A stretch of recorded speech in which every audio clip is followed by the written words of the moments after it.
datang di channel Sejarah TV. Sebelum memulai podcast, mari dukung channel ini dengan cara subscribe, like, dan share video ini. Tema podcast pada hari ini, saya akan membahas mengenai tuduhan keterlibatan Prabowo dalam peristiwa Mei 1998.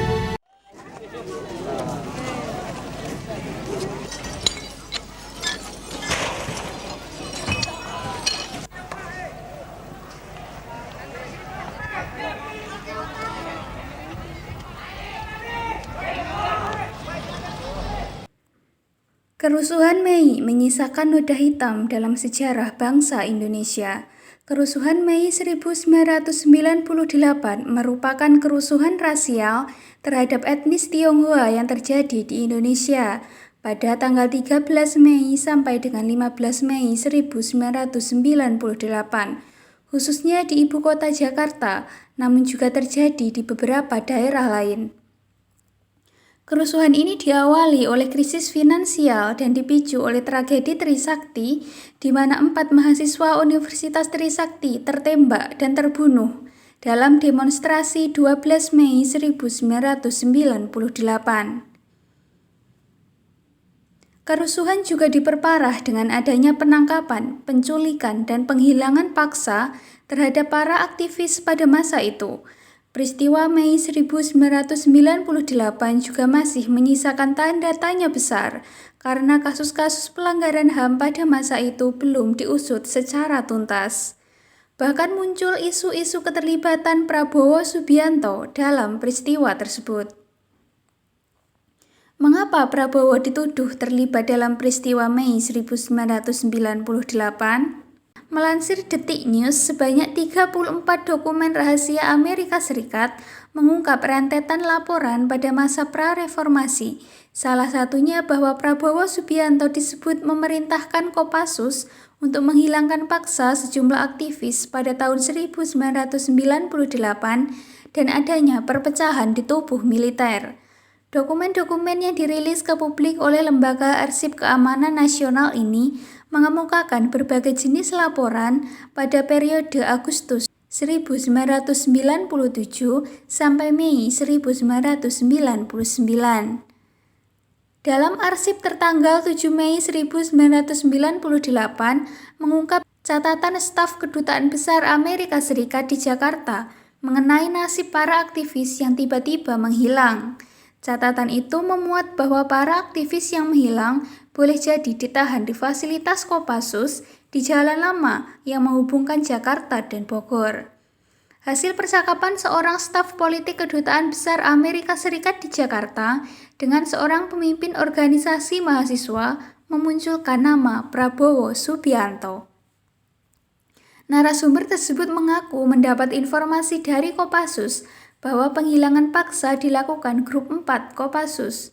Informasi itu juga menyebutkan bahwa terjadi konflik di antara divisi Kopassus dan bahwa grup 4 masih dikendalikan oleh Prabowo. Lalu bagaimana tanggapan Prabowo atas tuduhan keterlibatannya dalam peristiwa Mei 1998? Melansir Tirto, dalam majalah Panji edisi 27 Oktober 1999, Prabowo sebenarnya pernah berkata bahwa seharusnya Wiranto tahu situasinya saat itu. Ia berkata seharusnya Wiranto mengetahui ada perintah penyelidikan mengingat dirinya telah melaporkan adanya operasi intelijen Sandi Yuda.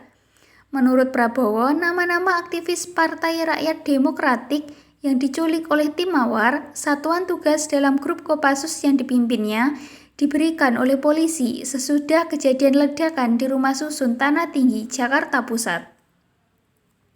Ledakan itu terjadi di rumah petak yang ditempati oleh sejumlah kader PRD pada 18 Januari 1998.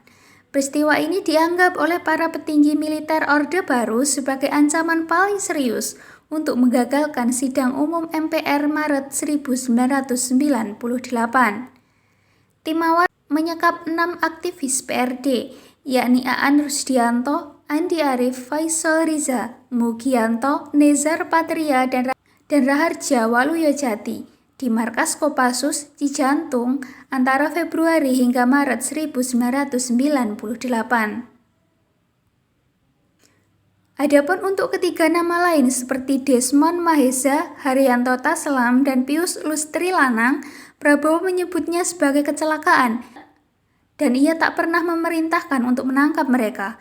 Prabowo juga berkata bahwa apabila anak buahnya menyekap lebih lama sehingga dikatakan menculik, hal itu adalah kesalahan teknis. Prabowo juga menjelaskan bahwa Soeharto sendiri sudah mengakui kepada sejumlah menteri bahwa penangkapan aktivis 1998 tersebut adalah operasi intelijen. Di kalangan ABRI, hal itu sudah menjadi pengetahuan umum. Sementara terkait kerusuhan 13-15 Mei 1998 di Jakarta, Prabowo membantah menjadi dalang karena ia tidak memiliki motif untuk merancang kerusuhan tersebut. Prabowo mengungkapkan bahwa kepentingannya adalah mempertahankan kekuasaan.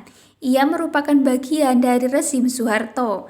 Jika rezim Soeharto bertahan 3 tahun lagi, ia bahkan mungkin sudah jadi jenderal bintang 4, sehingga tidak mungkin ia membakar ibu kota dan merancang kerusuhan.